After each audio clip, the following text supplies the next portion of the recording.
někde jako v těch zemích střední Asie, tak jsme se setkali, že někteří policajti chtěli prostě peníze, tak se nás snažili pobrat o peníze na čemkoliv, že máme polepený auto a že já nevím co si, kde si, co si, prostě snažili se vymýšlet ty přestupky. V Rusku jsme měli problémy, protože třeba na Sibiři nebylo kde kempovat, takže většinou se kempovalo buď to mezi Transsibirskou magistrálou anebo dálnicí.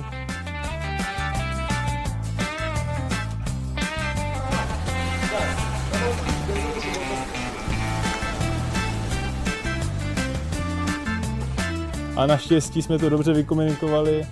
No, celníci nám odpustili veškeré poplatky, veškeré inspekce, takže nakonec všechno dobře dopadlo a mohli jsme pokračovat dál.